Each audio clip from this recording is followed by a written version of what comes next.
Ayan, isang magandang araw na naman po sa ating lahat mga idol. Luluto na naman po tayo ngayon ng para sa ating hapunan. Ayan po, meron na po akong pangalawang gata dito sa kawali. At ilalagay na po natin dyan ang ating mga pangsahog. Ayan po, nakabili po ako nakabili po ako ng ating alimango. Kasi naghahanap po ako ng alimasag, wala. Ito po ang nabili ko, kaya pala medyo mura siya kasi medyo mga payat na din po. Ayan, lalagay ko lang po yung mga alimango dyan, pansahog. Lahat na po natin yan kasi yan ay akin ang nalinisan.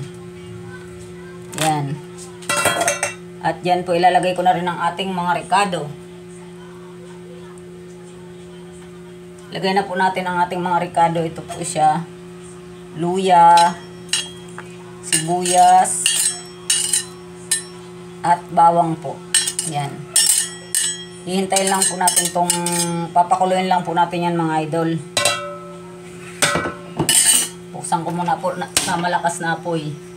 Lagyan na rin po ko yan ng asin. Ayan po, lalagyan ko na rin ng asin yan. At paminta. Lagyan na rin po ng paminta. Ayan.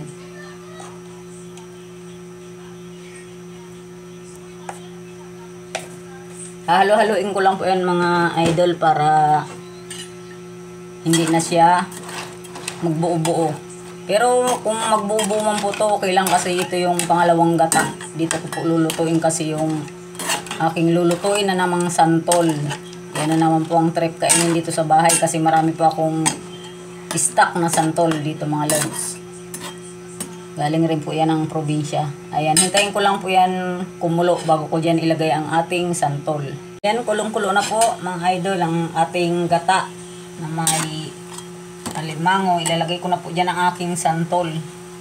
Napakuluan ko na po to at napigaan para po pag naluto siya hindi siya maasim. Kasi kahit pigaan mo po ng pigaan ng tubig, pag hindi siya pinakuluan, pag niluto, ang asim-asim pa rin talaga. Ayan. Yan na po natin to lulutuin. At pag medyo nawala na po tong sabaw niya, tsaka natin lalagyan ng unang gata. Paborito ko po talaga mga lods, ang ginataan, lalo na pag ganito mga santol. Mga gulay na galing sa probinsya. Sarap po talaga.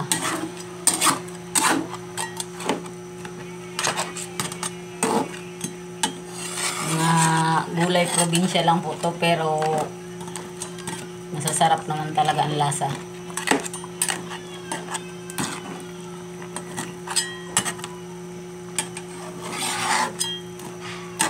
Ayan, at papahibasin lang po natin ang kanyang sabaw.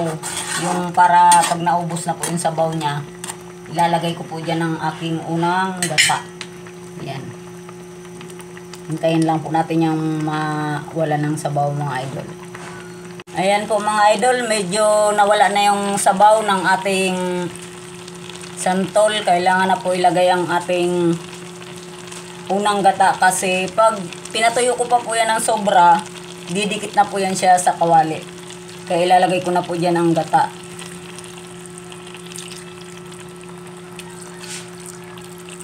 Yan po mga lods. Ang ating unang gata. Pag nalagay ko na po yan, isasama ko na rin dyan ang ating siling panigang.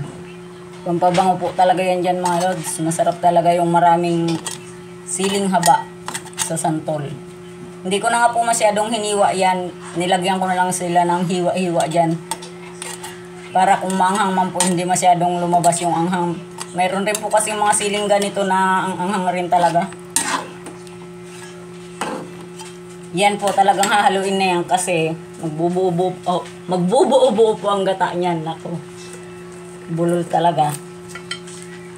Lalagyan ko na rin nga po pala yan ng betchin.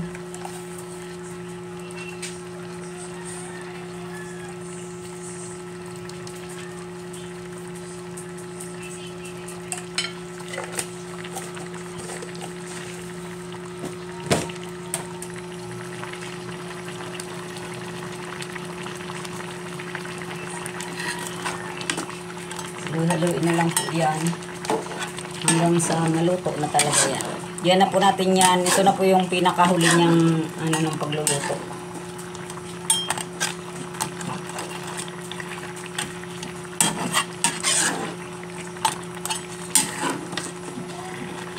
Kailangan po nating hupayin yung sa ilalim kasi medyo dumidikit po.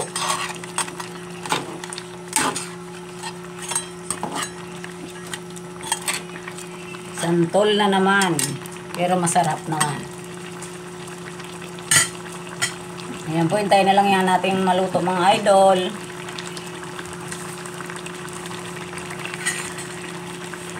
Habang hinihintay po natin yan, shoutout po sa inyong lahat. Mga idol, ingat po tayo palagi at thank you po sa inyong lahat sa suporta sa aking munting channel. At thank you rin po sa lahat ng aking mga solid subscribers. At sa mga viewers po, lalong-lalo na po sa mga kababayan nating OFW. Ingat po tayo palagi mga idol. Always be happy po. At higit sa lahat, thank you po sa Panginoon. Sa lahat ng blessings niya sa atin sa araw-araw. Yan po, hintay-hintay na lang po natin yung mga lods, maluto. Okay na po yan. Tinikman ko na rin nga po pala yan. Okay na ang lasa niya. Hindi ko na po kayo maisa-isa mga lods. Hindi po ako nakapaglista ngayon. Basta po, mega love shout out po sa inyong lahat. Maraming salamat po sa inyo sa suporta nyo sa aking munting channel. Ayan na po mga lods. Tapos na po ang ating ginataang santol na may crab. Ayan po. Thank you po for watching. Kain po tayo mga lods. God bless us all po. Maraming salamat po sa inyong lahat.